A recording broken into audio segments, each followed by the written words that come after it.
Ela foi esquecida pelos filhos, viveu em silêncio, mas antes de partir, escreveu cartas que mudariam tudo, não para pedir perdão, mas para libertar. Era uma vez uma mulher esquecida pelo tempo, não pelos anos que se passaram, mas pelas pessoas que ela mais amou. Dona Carmen vive sozinha num sobrado antigo em Petrópolis, onde cada cômodo ecoa a ausência dos filhos que a abandonaram. Aos 72 anos, ela convive com o silêncio de uma casa que já foi cheia de vida, agora se habitada apenas por memórias, mágoas e cartas que ela nunca teve coragem de enviar. A vida, às vezes, parece castigar quem mais se doou, mas no fim das contas, o maior peso que alguém pode carregar não é o da culpa, é o do perdão que nunca foi dado. E essa é a história de uma mulher que descobriu que perdoar não é libertar o outro, é libertar a si mesma. Você já se sentiu esquecido por quem deveria lembrar de você todos os dias? Já teve a sensação de ter feito tudo o que podia e ainda assim ter sido deixado de lado? Carmen sentiu, e a resposta não está em voltar no tempo ou exigir reconhecimento. Está em entender que nem todo amor que a gente dá volta da forma que esperamos. Às vezes, a vida cobra caro por erros que a gente nem teve escolha de evitar. E mesmo assim, é possível encontrar paz. A chuva fina batia nos vidros da janela da sala,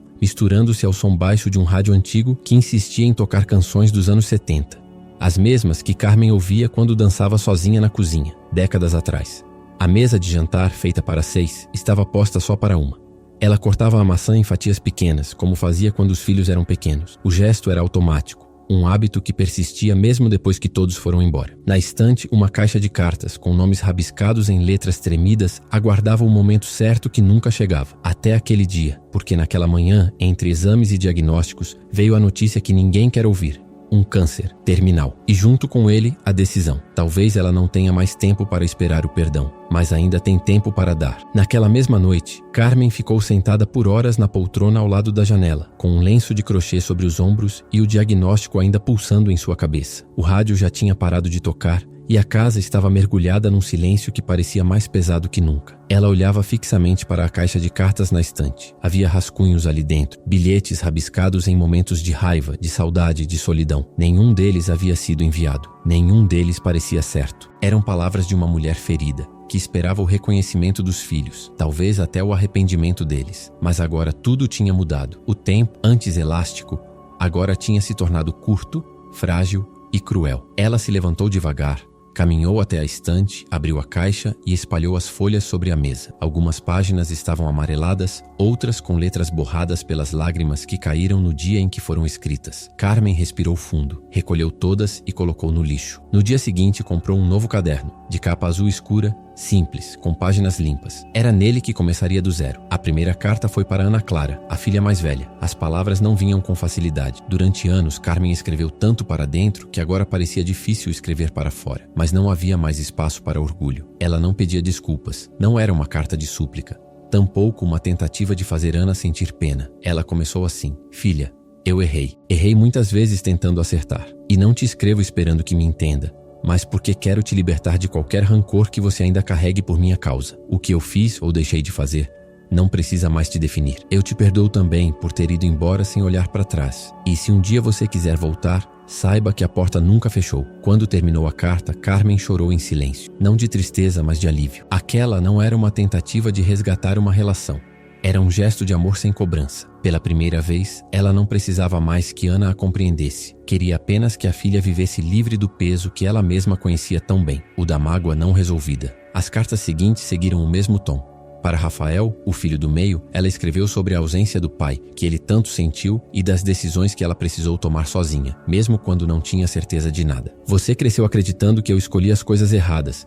Talvez eu tenha mesmo, mas só quem está no meio do fogo entende o calor das chamas. Eu te perdoo pelas palavras duras que me escreveu na última vez, e te peço que viva a sua vida sem se esconder da ternura. Ela não te enfraquece, ela te salva. Para Lucas, o mais novo, Carmen falou pouco sobre o passado. A distância entre eles era tão grande que ela sentia que palavras demais poderiam assustá-lo. Meu filho, talvez você não se lembre da última vez que me olhou nos olhos, mas eu lembro. Você estava com raiva, e eu também. Hoje não estou mais. Eu te amo. E tudo bem se você não puder me amar de volta agora. Só quero que você saiba que não tem dívida nenhuma comigo. Viva leve.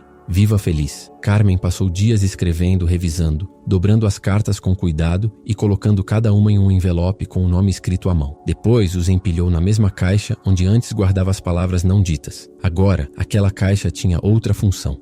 ser o ponto de partida de algo que ela nem sabia se veria acontecer, mas que precisava tentar. No sábado seguinte, ela chamou Doralice, sua vizinha e amiga há mais de 20 anos. Era uma mulher simples, de fala mansa e coração inquieto. Carmen confiava nela como em poucas pessoas na vida. Dora, será que você pode fazer um favor para mim? Perguntou sentando-se ao lado da amiga na varanda. O que você precisar, minha flor? Carmen entregou a caixa. São cartas para os meus filhos. Não sei se vão abrir, talvez joguem fora, mas eu precisava escrever. Só precisava que chegassem até eles. Você consegue entregar? Doralice não fez perguntas. Pegou a caixa como quem segura algo sagrado e assentiu. Eu vou levar sim. Eles precisam ler isso. Depois que a amiga saiu, Carmen voltou para dentro e fechou a porta com cuidado. O gesto foi simples, mas havia algo diferente nela. Pela primeira vez em muitos anos, aquela casa parecia menos pesada. Era como se, ao escrever aquelas palavras, ela tivesse aberto as janelas da alma. Não importava mais se os filhos iam responder, se iriam voltar, se iriam perdoá-la. O que precisava ser dito foi dito, sem gritos,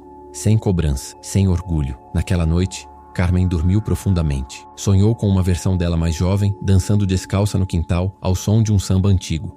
No sonho, os filhos estavam pequenos outra vez, correndo ao redor, rindo. Ela sabia que aquele tempo não voltaria, mas também entendia, enfim, que havia algo ali que nunca tinha ido embora de verdade.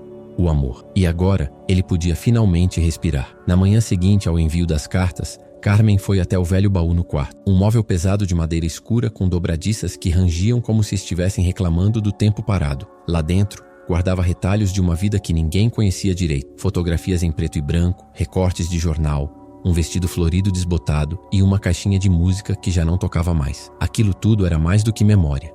Era prova de uma mulher que existiu antes de ser apenas mãe. Uma mulher que os filhos nunca conheceram. Ao tocar no vestido, ela fechou os olhos por um instante. E como se o tempo tivesse afrouxado a rédea, sua mente voltou aos anos 70. O cabelo solto, os pés descalços na areia de Copacabana. O riso leve no rosto e a sensação de que o mundo ainda podia ser domado. Carmen, aos 19 anos, era apaixonada pela vida e por um homem que tocava violão na Lapa com a alma de um poeta e os pés de um andarilho. Otávio. Ele foi o amor mais bonito e também o mais doído da sua juventude. Carmen acreditava que Otávio era sua chance de ter uma vida diferente da que a mãe teve, cheia de renúncias e medo. Mas Otávio era livre demais. Tão livre que quando ela descobriu que estava grávida de Ana Clara, ele já não estava mais lá. Deixou só um bilhete e um disco do Chico Buarque. Ela não chorou no dia, teve raiva, depois medo e depois coragem. Foi trabalhar como telefonista de dia e costureira à noite. Alimentava a filha com leite ralo, escondia o choro para não assombrar o sono da bebê e mentia para si mesma dizendo que daria conta de tudo. E deu, mas a um preço alto. Quando conheceu Cláudio, pai de Rafael e Lucas, ela já não era mais a jovem sonhadora da Lapa. Era uma mulher exausta, mas ainda disposta a tentar. Cláudio parecia um porto. Trabalhador, gentil, de fala baixa. Mas o que parecia calmaria logo virou tempestade. Ele começou a beber, a sumir por dias, a gritar com as crianças. E Carmen, mais uma vez, teve que ser mais forte do que queria. Mandou ele embora numa noite em que Rafael, com só 7 anos, chorava escondido no quarto. A casa virou trincheira. E ela, general, foi aí que a mãe Severa nasceu. Não por escolha, mas por necessidade. Os filhos não entenderam os nãos, os castigos, os olhares duros. Não sabiam que ela escondia contas atrasadas no fundo da gaveta, que chorava no banheiro para não ser ouvida, que costurava até as mãos sangrarem para comprar o presente de aniversário mais simples. Ela dizia não posso com voz firme, mas por dentro implorava para poder dizer sim. Carmen nunca contou essas coisas. Achava que não precisava. Achava que o amor que entregava em comida quente, roupa limpa e cuidado seria suficiente. Mas os filhos cresceram vendo uma mulher dura, fechada, que parecia nunca estar satisfeita com nada. E ela, sem perceber, foi se calando mais e mais. Cada mágoa guardada, cada frustração dos filhos, era mais um tijolo no muro entre eles. Ela lembrava com nitidez do dia em que Ana saiu de casa aos 17, dizendo que não queria ser como a mãe. Rafael foi embora logo depois, brigando por uma discussão sobre faculdade. Lucas, o mais calado, simplesmente parou de falar com ela. E Carmen, ferida, endureceu ainda mais. Criou uma casca para não desabar. Mas ali, sozinha com aquele baú aberto, percebeu algo. Ninguém ali foi vilão. Só havia sobreviventes. Gente tentando fazer o melhor com o pouco que tinha. Carmen pegou uma das fotos. Estava com os 3 filhos pequenos, sentada num banco de praça, sorrindo de um jeito que não lembrava ter mais. Era jovem e havia esperança no olhar. Ela se viu ali. Pela primeira vez em anos se reconheceu. Não como a mãe que falhou, mas como a mulher que lutou. Não como a culpada pelo afastamento, mas como alguém que amou o quanto pôde. Guardou tudo de novo com cuidado. Fechou o baú, mas não com a sensação de enterrar o passado, e sim de finalmente tê-lo compreendido. As cartas estavam escritas, o passado revisto, o presente talvez irrecuperável, mas a paz que sentia agora não dependia mais do que os filhos fariam. Ela tinha dado tudo o que podia e agora sabia quem ela era, mesmo que ninguém mais soubesse, e isso já bastava. Doralice levou 2 dias para conseguir entregar todas as cartas. Uma foi deixada na caixa de correio de um prédio no centro do Rio. Outra entregue nas mãos de uma moça que atendeu com desconfiança e olhos baixos. A terceira foi colocada discretamente sob a porta de um apartamento no bairro de Laranjeiras, onde ninguém atendeu. Mas a luz acesa atrás da cortina denunciava que alguém estava ali. No sobrado de Petrópolis, Carmen não esperava a resposta. Continuou sua rotina como se nada tivesse mudado. Mas algo dentro dela já não era mais o mesmo. Ela passava mais tempo no jardim, cuidando das flores como fazia antigamente, e sorria com mais facilidade para as pequenas coisas. O cheiro do café, o canto dos pássaros, o toque do sol na pele. Era como se tivesse se despedido da parte mais pesada da vida, mesmo ainda estando aqui. Na semana seguinte, quem abriu a carta primeiro foi Ana Clara. Ela leu sentada na varanda do prédio, segurando o papel com mãos trêmulas. Leu 3 vezes. As palavras de Carmen não vinham carregadas de desculpas, e talvez por isso tivessem tanto peso. Não havia justificativas, só verdades ditas com delicadeza. E no fim, o mais inesperado, o perdão. Ela se sentiu pequena, não envergonhada, mas tocada, porque durante anos ela guardou mágoas que nem sabia mais de onde vinham. Lembrava da rigidez da mãe, dos silêncios frios, das exigências constantes, mas nunca pensou no que havia por trás daquilo. Nunca imaginou que sua mãe pudesse ter passado tanto medo, feito tantos sacrifícios em silêncio. Aquela carta fez com que Ana enxergasse uma mulher que ela nunca viu. Pela primeira vez teve vontade de perguntar, não para confrontar, mas para entender. Rafael foi o segundo. A carta chegou no meio de uma tarde chuvosa, quando ele voltava do trabalho cansado e irritado. A primeira reação foi largar o envelope na mesa, sem nem abrir. Mas à noite, depois que os filhos dormiram, algo nele pediu silêncio. Leu devagar, sentado no sofá da sala, com as luzes apagadas. Carmen falava sobre a ausência do pai dele, sobre as decisões duras que precisou tomar, e também sobre o quanto ela reconhecia que ele cresceu com feridas. E ali, entre uma linha e outra, ela dizia que o perdoava pelas palavras duras, pelas vezes que a ignorou, pelos anos de distância. Rafael chorou quieto. Tinha se tornado um homem sério, às vezes duro demais, e só agora percebia de onde vinha tanto peso. Sua mãe não era santa, mas tinha sido humana, mais do que ele jamais reconheceu. Lucas, o mais novo, demorou mais, não porque não sentiu nada, mas porque sentiu demais. A carta dele ficou dias sobre a estante. Ele passava por ela, olhava e desviava o olhar, até que sua filha, Mariana, de 14 anos, encontrou o envelope. Pai, quem é Carmen? Minha mãe. Nunca falou dela. Lucas hesitou. É complicado. Posso ler? Ele pensou em dizer não, mas algo dentro dele já tinha começado a ceder. Entregou a carta para Mariana e ficou observando enquanto ela lia. Aos poucos, o rosto da menina foi mudando. Quando terminou, olhou para ele com os olhos cheios d'água. Pai, por que você nunca levou a gente para conhecer ela? Lucas não tinha resposta, porque nem ele sabia mais. A distância começou pequena, depois virou orgulho, depois ficou confortável. E agora, aquele papel com palavras simples estava fazendo tudo desmoronar. 3 dias depois, Mariana insistiu em pegar o trem com ele até Petrópolis. Disse que queria conhecer a avó. Não por obrigação, mas por vontade. E Lucas, mesmo inseguro, aceitou. Carmen estava no jardim, de chapéu de palha e uma cesta com flores na mão, quando ouviu o portão bater. Olhou e viu uma menina com olhos curiosos e um homem parado atrás dela, sem saber se entrava. O coração dela disparou. Dona Carmen? Perguntou Mariana com a voz limpa, sem medo. Sim, eu sou Mariana, sua neta, e esse aqui é o meu pai. Carmen demorou a reagir. Olhou para Lucas como quem vê um fantasma da própria vida. E ele, com a voz embargada, só conseguiu dizer: eu li sua carta. Ela assentiu. Não disse nada.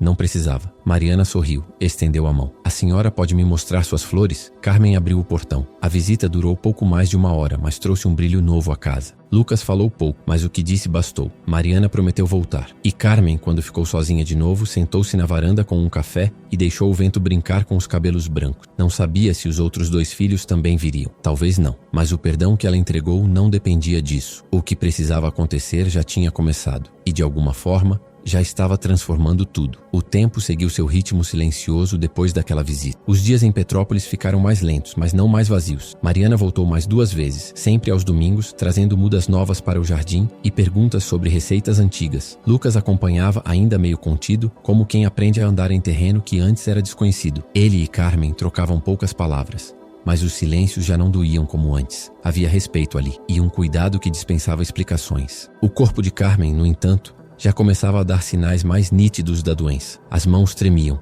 a fome diminuía e o cansaço se espalhava pelos ossos como um visitante que não tinha pressa de ir embora. Mas ela seguia firme, quase serena. Não pela negação do que estava por vir, mas pela leveza de quem finalmente tinha deixado de lutar contra tudo que não podia mais mudar. Uma tarde, sentada na varanda com uma manta sobre as pernas, ela viu Ana Clara subindo a rua. O coração deu um salto, mas ela não se mexeu. Apenas observou enquanto a filha se aproximava devagar, com um buquê de flores nas mãos e um semblante estranho.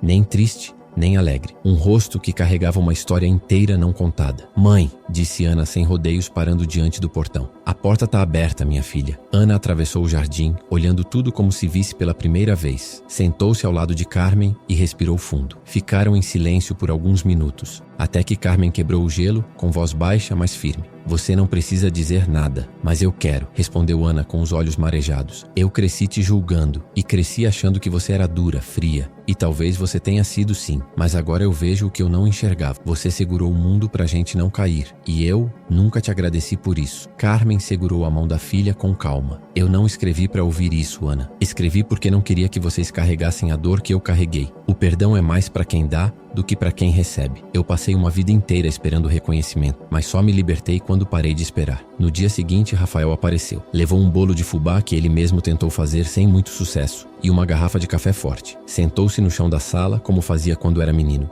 e ouviu Carmen contar histórias da infância dele que ele mesmo tinha esquecido. Riram. Não havia pedido de desculpas, não havia discussões antigas, só duas pessoas tentando aproveitar o tempo que restava. Naquela última semana, o sobrado nunca esteve tão cheio. Mariana ajudava no jardim.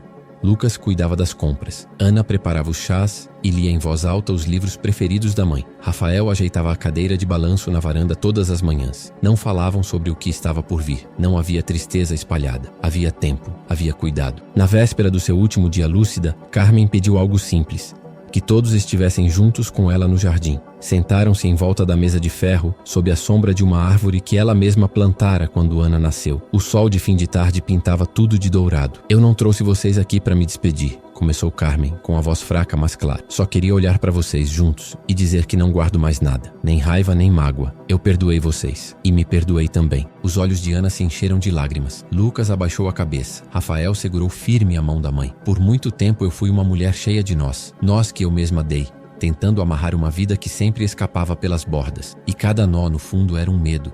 Medo de falhar, de perder vocês, de não dar conta. Hoje eu só quero deixar esses nós para trás." Carmen respirou fundo. O vento balançou as folhas e naquele instante nenhum deles falou, só ouviram. Porque havia uma verdade ali que não pedia debate. Ela tinha feito tudo o que podia e agora estava livre. No dia seguinte, quando Lucas entrou no quarto para dar o bom dia, Carmen não respondeu. Estava deitada com um leve sorriso nos lábios e o rosto tranquilo, como não se via há muito tempo. O rádio, ainda ligado baixinho, tocava a mesma canção antiga de quando ela era jovem. O velório foi simples, como ela pediu, sem discursos longos, sem flores em excesso. Mariana colocou uma muda de jasmim sobre o caixão. Rafael trouxe o caderno de cartas e o deixou junto a ela. Ana segurava uma foto antiga do tempo em que a mãe dançava na cozinha. E depois que todos foram embora, o jardim ficou lá, mais bonito do que nunca, porque às vezes a maior herança que alguém deixa não está nas coisas que acumulou, mas na paz que encontrou antes de partir. E Carmen partiu leve, porque perdoar no fim é isso: soltar o que dói, abraçar o que resta e ir em paz. Se essa história tocou seu coração assim como tocou o da família de Dona Carmen, se inscreve aqui no canal para continuar recebendo histórias que nos lembram do que realmente importa: amor, perdão e recomeços, porque às vezes tudo o que a gente precisa é de uma nova forma de olhar para a vida.